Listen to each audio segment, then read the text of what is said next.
This is the story of how I accidentally became a landlord and acquired my first rental property. So in late 2018, I transferred from my current employer.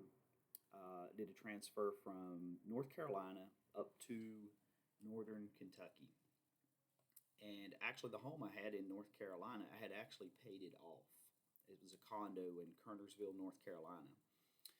And I had always wanted to own rental real estate, but had never quite made the money to actually be able to do it, to afford to buy another property. I'd basically just been able to pay off my own property.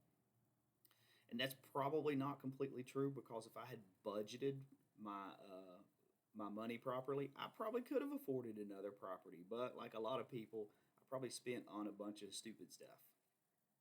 But anyway, so in late 2018, I was moving from North Carolina up to northern Kentucky, basically Cincinnati, just south of Cincinnati. And I was like, man, here's your chance. You got everything lined up to be able to do this. So I got a property manager who I actually already knew to manage the rental property in North Carolina because I wasn't going to be near it. I was going to be several hundred miles away and I couldn't manage it, nor did I really want to. I didn't want to deal with tenants. And I came to northern Kentucky with the goal, at least the real estate goal, of finding a small multifamily property.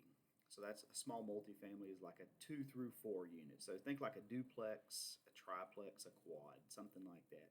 But I was going to find something like that and do a house hack. So I was going to live in one of the units, be able to acquire the property as an owner occupant, and then be able to live in one unit and rent the other units out, and that should pay for the mortgage.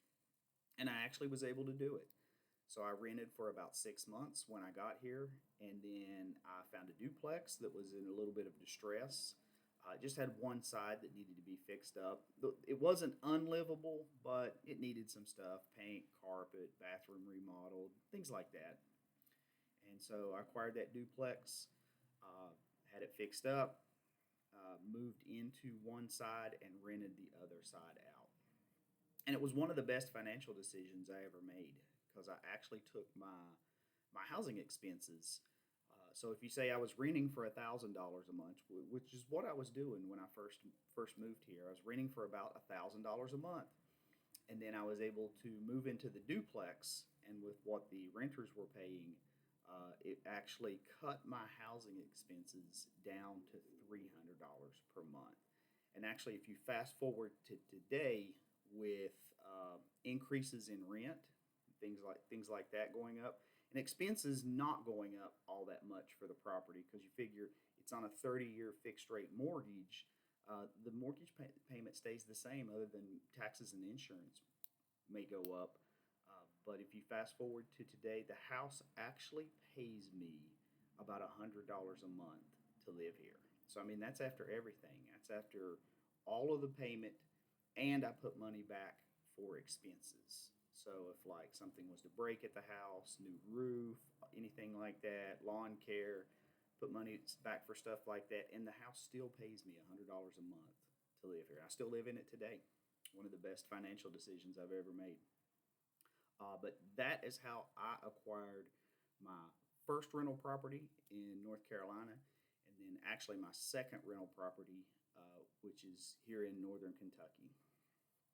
So I'm going to put a Calendly link either down in the comments or somewhere in the body of this video. So if you want to book up to 25 minutes with me, just to talk about if you're interested in looking at rental properties or anything like that, and you want to get my perspective on it. I can underwrite for long-term rentals. I've never done midterm. I've never done short-term. I don't know how to underwrite for those, so I would not be any help. But for long-term rentals, I can help out with that, tell you if I think it's a good idea or if it's a good property or not. I'm also a private money lender for fix and flips. I can underwrite for fix and flips and also for lending on fix and flips. So if any of that is of interest to you, feel free to reach out to me. Like I say, there'll be Calendly links where you can do that. I met a great real estate investor yesterday that we aligned on a lot of things, and that is Shannon Billings, a fellow real estate investor down in Chattanooga, Tennessee. We just hit it off. Things went really well. We aligned on a lot of things on our outlook on real estate and things like that, private money lending and such. So if you get a chance, look her up. So that's Shannon Billings, and leave you with something a mentor of mine told me, and I think it's good information. I think it's helpful. So, what am I avoiding just because the desired outcome would take longer than I would like?